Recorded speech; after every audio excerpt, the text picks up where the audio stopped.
Good morning, dear brothers and sisters. Please kneel for the prayer to our Mother of China. In the name of the Father, and of the Son, and of the Holy Spirit. Amen. O most loving and merciful Father, have mercy on the immense population of China and all those who do not yet know you. Through the most holy name of your Son, draw them into the light of the gospel and grant them the grace of eternal salvation. O most compassionate Jesus, you are the Redeemer and the Savior of the whole world. Through your divine mercy, enlighten the people of China with your truth and receive them all in the abode of your most sacred heart. O most Holy Spirit, be propitious to the Holy Catholic Church, Church in China and in the whole world, and make her strong and secure against the attacks of her enemies. Grant your grace for the conversion and salvation of all the Chinese people. Let the missionaries, priests, religious, and laity zealously and loyally proclaim the gospel without fear and spread the Holy Church throughout China and the whole world. O Blessed Virgin Mary, Mother of God and our Mother, pray for all those who are still in darkness. We implore you, pray for the conversion of China, also redeemed by the most precious blood of your divine Son. Amen. Our Father who art in heaven, hallowed be thy name.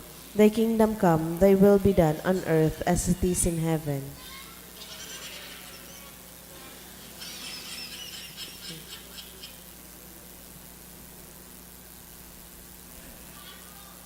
Hail Mary, full of grace, the Lord is with you.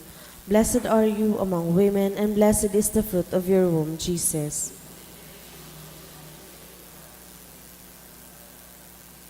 Glory be to the Father, to the Son, and to the Holy Spirit. Mother of China, Orasio Imperata, pamibi laban sa bagyo asin iba pang mga kalamidad. Amang makakamhan, iniitaas mi at samong mga puso, sa pagpapasalamat, huli ka mangangalasan kan sa imong linalang. Huli kan sa imong pangataman sa pagtao mo kan sa mong mga pangangaipo digdi sa daga, asin huli kan sa imong kadunongan, na nag-aantabay kan lakaw kan bilog na kinaban. Inaako mi na nagkasala kami sa imo asin sa kapalibutan, di kami naging marahay na paraataman kan sa imong linalang. Daimi na sabotan asin naotob-an sa imong kabutan na atamanon an kinaban. An kapalibutan nagsasakit, huli kan sa mong mga salanggibo, asin ngunya na mamatean minaan padusang balik, kan sa mong pag-abuso asin kapabayaan. Padagos ang labilabing pag-init kan kinaban, huli ka ini naglalawig ang tig-initan, nagdadakol asin nagkukusog ang mga bagyo, uran, baha, pagtugakan bulkan, asin iba pang mga natural na kalamidad. Day kaming mabibirikan, kundi ika mamumuto na Ama. Sa imo kami minahaganin kapatawaran kan sa mong mga kasalan. Ilikay mo kami, ansa mong mga namumutan asin mga paglugarin, sa peligro nin mga kalamidad, natural man o kagibuhan nin tao. Antabayan mo kaming magtalubo na maging mga responsableng paraataman kan sa imong linalang, asin mga matinabang na para surog kan kapang nangangaipo. Huli ki Kristo sa mong kagurangnan. Amen. Nuestra Señora de Salvación, Ipamibi mo kami. Nuestra Señora de Salvación, Ipamibi mo kami. Nuestra Señora de Salvación, Ipamibi mo kami. San Judas Tadeo, Ipamibi mo kami. sa ngaran ka Ama, kan Aki, asin kan Espiritu Santo. Amen. Matukaw po.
Ang mga intensyones kan sa tuyang Santa Misa, iyo ang mga may nasunod.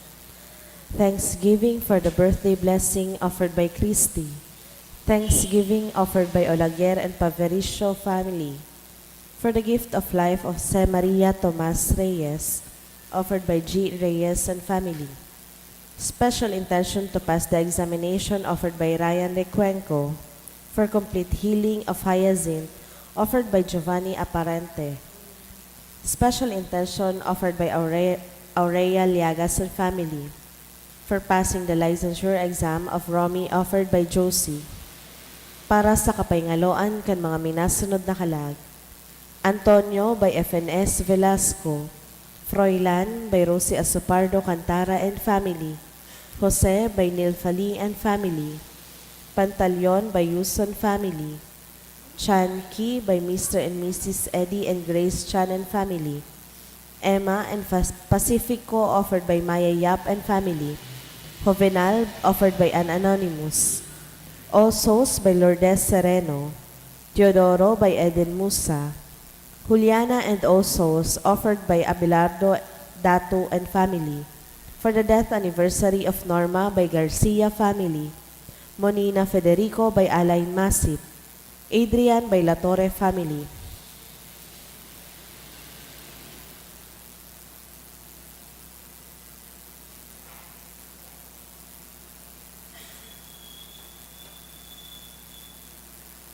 Banuaan ng Diyos, matindog na po ang gabos, asin sarabay niya tong awiton ng awit sa pagpoon.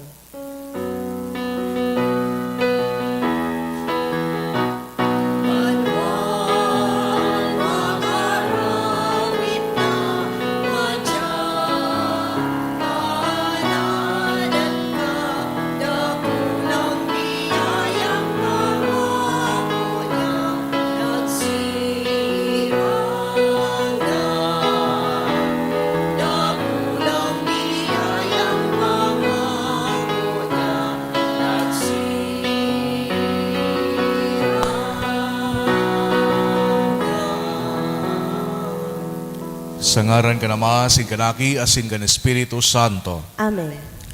Ang grasya ni Jesucristong kagurang danta, ang pagkamot kang Diyos, asin ang pakisumaro kan Espiritu Santo, mapas sa inugabos. Asin sa imong spirito. Maray na aga sa inugabos, mga tugang. Marahay na agaman po, Padre. Ako untan sa tuyang mga kasaklan, nga ni magkaniw kitang magselebrar kan mga banal na misteryo. Nagkukumpisal ako sa Diyos na makakamhan, asin sa indo mga tugang, talagasala ko nin makuri, sa isip, sa taramon, sa gibo, asin sa kubayan. Sala ko, makuring sala ko. Kaya nangangadji ako kay Santa Maria, daring na Birhen, sa gabos na Angeles asin Santos, asin sa indo mga tugang, na ako'y pamibi sa kakurang nantang Diyos. Mahirak malugod sa to ang Diyos na makakamhan, asin pagkapatawadan sa tong mga kasalan. Darakon kita sa buhay na daing kasagkoran. Amen.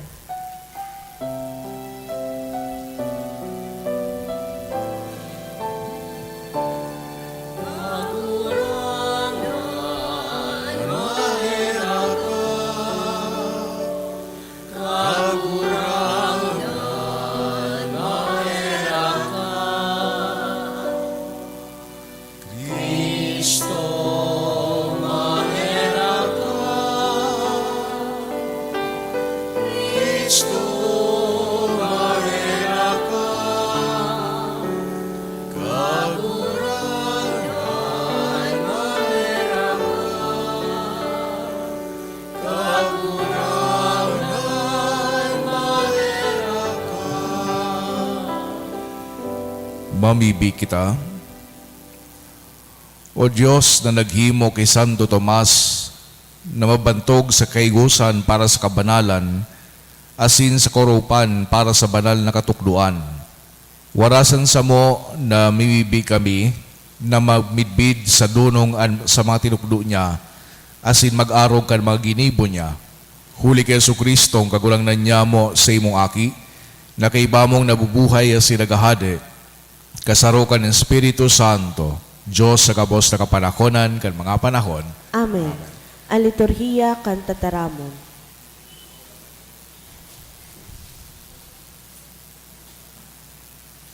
Himateon niya to an enot na babasahon. Ginuno sa surat sa mga Hebreyo. Ang pagtubod garantiya kan mga bagay na linalaom, katibayan kan mga bagay na dai nahihiling. Huli sa pagtubod, inumaw nin Diyos ang satong mga magurang. Huli sa pagtubod, si Abraham nagkuyog kan pag-apod nin Diyos, asin nagduman sa lugar na ipinanuga sa iya. Naglakaw, day aram kung sain maduman. Huli sa pagtubod, nag-erok si Abraham sa dagang panuga, siring sa nakikihimanwa. Kaiba si Isaac asin si Jacob, mga magmamana kan panuga. Nag-erok sinda sa mga tolda, mantang sa iyang hinahalat na makaabot sa sarong banwa na tinugdas. Ginibo asin itinugdok nin Diyos. Huli sa pagtubod, si Sarah minsan nga ni gurango na nangidam. Naniwala na nagtuga sa iya, maninigong paniwalaan. Dahil kaini, sa saro katawo na gurango na asin haros magagadana, guminikan ang kadakol na mga aki. Siring sa mga bituon sa langit, dai mabilang siring sa mga baybay sa pampang kandagat. Sindagabos nagadan sa pagtubod, daininda nakamtan, an ipinanuga nin Diyos, alagad sa indang nataanaw sa harayo, asin ikinaog maninda. Aram ninda na sinda mga dayuhan sana, na nakikiagi digdi sa daga. An nagagamit kan siring na mga tataramon, nagpapasabot na sinda, naghahanap kan tunay, nindang banwa. Dai na sa isip ninda ang banwa na sa indang pinaghalean, nagbaralik na kuta sinda duman. Urog na marahay na banwa ang sa indang hinahanap, ang langit non na banwa. Kaya, dai ikinasupog nin Diyos na apodon na Diyos ninda. Huli ta nag-andam siya nin banwa para sa inda. Huli sa pagtubod, si Abraham binalo nin Diyos. Idinulot si Isaac bilang atang. Idinulot ang sa iyang bugtong na aki. Minsan ngani na sa iya itinao ang panuga, sinabihan siya, huli ki Isaac, ika magkakaigwanin kapag arakian. Siya na naniniwala na ang Diyos may kapangyarihan sagkod sa pagkabuhay liwat kan mga gadan.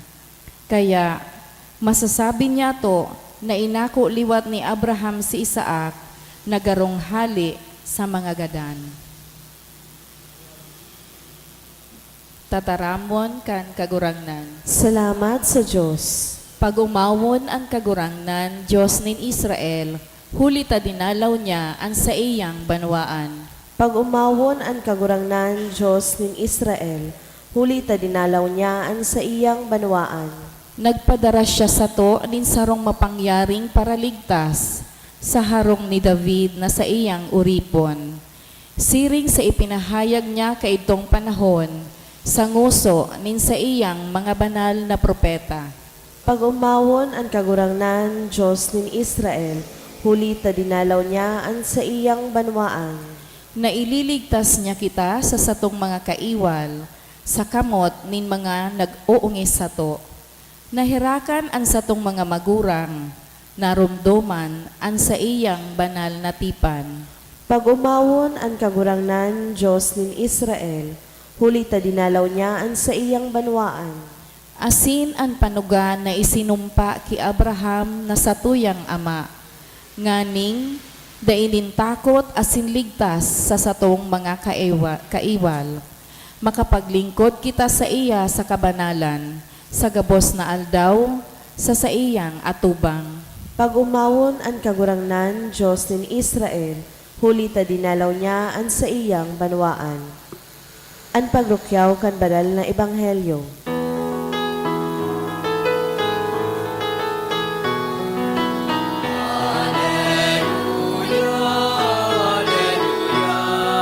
Sa Diyos mo, Diyos nagdala.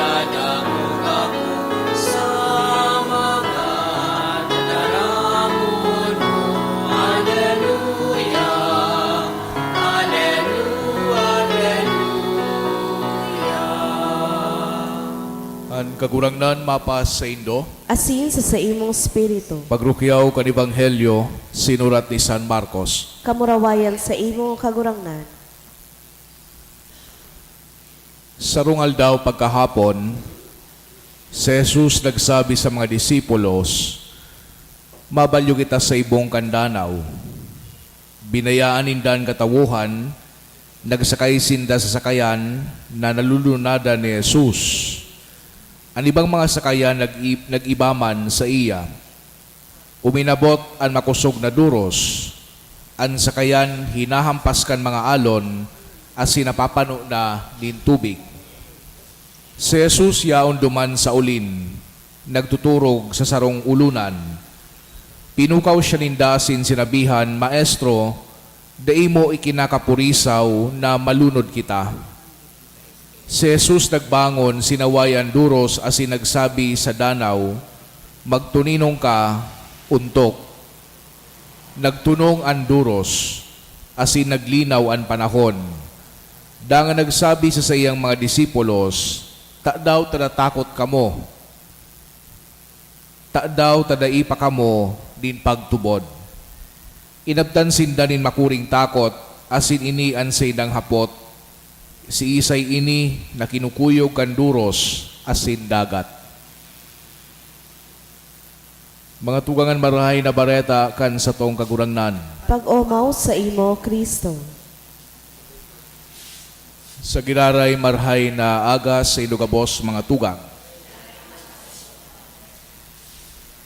Nagapadagos kita sa pagsubaybay digdi sa buhay kan sa tuyang kagurangnan. Asin pagkatapos niya na magtukdo kasuhapon manungod sa kahadean kang Diyos.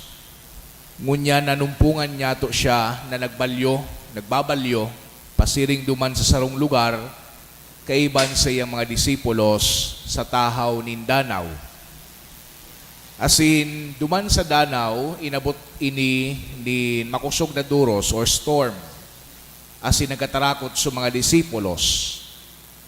Si Kristo man, yaon duman, nagtuturog, asin man pinukaw ninda an sa tuyang kagurangnan. Pinatuninong ni Kristo an bagyo asin ang dagat, asin nagngalas sa iyang mga disipulos. Ang krisis sa satuyang mga buhay o mga problema sa satuyang buhay are often compared to storms in the sea. Kaya baga, pag may problema, nagsasabi kita, kadakol ngayang mga bagyo ang nag-aabot sa kuyang buhay. The crisis, the problems in our life are often compared to stormy seas. Magayon na pagkakaparehas o pinagpapareho niya to ining problema niya to sa mga bagyo, ninhulita nag-aabot ang mga bagyo o mga problema sa tuyang buhay whether we like it or not. Dahil kitang choice. Nakakapatakot sa satuya ining mga problema na ini. Nahali ang satuyang stability asin man security sa buhay pag may nag-aabot na problema. Dahil niya to ara minsan kung makakasurvive kita o dai sa mga bagyo na nag-aabot na ini. As hindi niya to aram pag minsan kung gura no sinda kahaloy na madanar digdi sa satuyang buhay. Sa pagtaram kay ini, pag-istorya ni San Marcos, kan istorya na ini, pinagsabi niya sa mga disipulos, takot na takot, nan sindang bangka, mararatak na, asin baka sinda magadan. Pero ang satuyang kagurangnan, turog. Pinag-contrast nga ni ini, duman sa nangyayari sa mga disipulos na takot, asin man si Kristo na natuturog na may ulunan pa. Sabi ka ni bang Bible commentaries, inida ang contrast na ini. No? ni Yesu Kristo asin mga disipulos while the disciples are panicking and Jesus seems to be comfortable duman sa iyang kinamumugtakan. Naghapot an sa tuyang kagurangnan, nyata taka mo natatakot. Wara pa ka mong pagtubod. Ang hapot na ini na day pa ka mong pagtubod. Ang rason kay nininhuli tanahiling na ninda si Kristo kan sa iyang mga milagro. Dadawog na ninda si Kristo na magtaram, na magtukdo sa sainda. After all this time, gari baga sinhapot ni Kristo, nya tataday pa ka mo nagtutubod. Igwang mga adal na very obvious digdi. No? Na si Kristo, igwang kapangyarihan, sa bagyo kan sa tuyang buhay, na si Kristo na eksperyensyahan man ang mga bagyo na iyan kay bahan niya to, na si Kristo namumuot sa satuya, nan sa tuyang kagurangan ililigtas kita hali sa mga bagyo na iyan. Asin muya kan sa tuyang kagurangnan na magtiwala kita sa iya.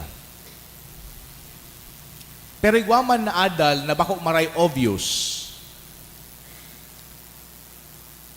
Storms don't worry Jesus.